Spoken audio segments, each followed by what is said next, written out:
Ken ավելի հեշտ կառավարում։ Հաջան։ Ես խնդրում եմ, եկեք լավ, Մակրոնի ինքը համաշխարհային ղեկավարը մակարդակի մեծ առաջնորդ է եւ իր անձնական կյանքը դա իրանց գործն է, անձնական կյանք որևիցե մեկի մոտ չպետք չի մտնել։ Հետ կապված բավականին կոշտ քննադատություններով եք հանդես գալի հիբրիդային պատերազմ, ասում եք նյութենական պետություն են ուզում ես մտցնել, բայց երբ որ Լավրովը այստեղ էր, Արարատ Միրզյանը բավականին զգուշ հայտարարություններ էր անում, նա ասում էր, որ հապկում ենք մնալու, վերաֆորմատավորելու կարիք չկա մեր դաշնակցային հարաբերությունները, այս հակասությունները ինչպես հասկանալի։ Ես նախ Արարատ Միրզյանը արտաքին գործերի նախարարն է եւ ես քաղաքական ամենամեծ մարմնի ներկայացուցիչն եմ։ Պարոն Միրզյանը ասում է այն ինչ որ գտնում է ճիշտ, իսկ ինչ վերաբերում է հապկի մեջ մնալու մասը ես անկեղծ ասած նման բան չեմ լսել եւ վստահ եմ որ պարոն Միրզյանը նման բան ասած չի լինի։ Սառեցված է, այո, սառեցված է եւ ես իր հետ չեմ հանդիպել, ես չեմ կարող ասել մինչև այս պահը չեմ հանդիպել, չեմ խոսել, բայց դե գիտեք Երևան դիալոգն է անցնում, բայց դուք հնարավորություն եք ունեցել հարցեր տալ, կարծում եմ նոր ասելիք չկա, այն ինչ որ հրապարակային եղել է։ Դաշտոնական ընդունելությունը բավական շատ քննադատվեց եւ ասաց Ինչ պատասխանում։ Նոր հակասություններ Ես մեր թիմի մեջ հակասություն չկա, բացարձակ չկա։ Մենք բոլոր հարցերը միասին քննարկում ենք, միասին ասելով դա պարոն Միրզյանն է, դա վարչապետն է, դա ես եմ, մյուս գերատեսչությունների համապատասխան ներկայացուցիչներն են եւ ղեկավարներն են։ Մեր թիմի մեջ հակասություն չկա։ Մեր թիմի որ հայտարարությունն է ուզում հասկանամ, իմ ու պարոն Միրզյանը արտաքին գործերի նախարարն է եւ դիվանագիտության պատասխանատուն է եւ կարող է լինել շատ ավելի դիվանագետ, շատ ավելի զսպված։ Ես քաղաքական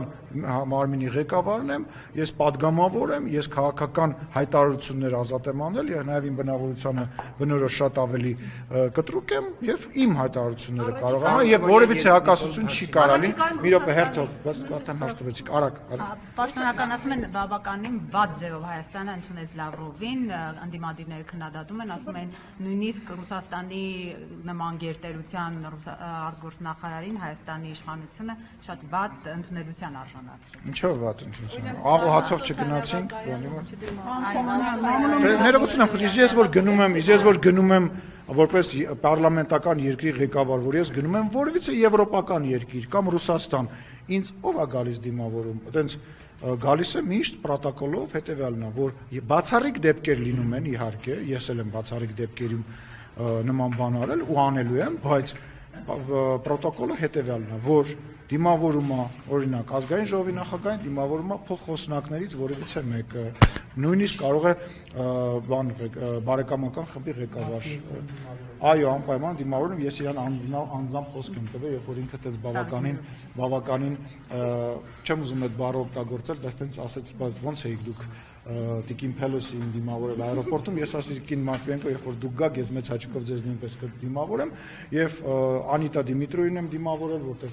կին էր եւ իմ լավ ընկերն էր եւ Տիկին Մատվիենկոին էլ նույնպես դիմավորել։ Եվ սինդիկատը գնալու է Ռուսաստանի դեսպանության հետ։ Հաջան մի հատ նորից։ Օրակարգը Տիկին Մատվիենկոյի արդյոք հստակ է, արդյոք նախատեսվում է այդ սյունի, քանի որ Ռուսաստանը մի պատասխանություն է այնտեղ ուզում բացել։ Ճիշտ ասեմ, նման ինֆորմացիա չունեմ։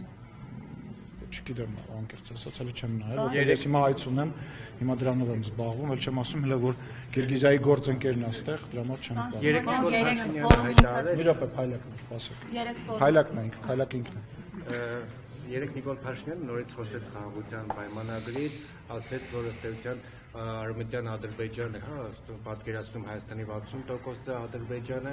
Հայաստանի 60 տարածքի եւ նաեւ ասաց, որ պատրաստ է երկու փաստաթուղթ ստորագրել միաժամանակ Մինսկի խմբի լուծարումը։ Բայց նոր բան չկա, ոնց որ դրա մասին։ Կան ազդակներ Ադրբեջանից ի վերջո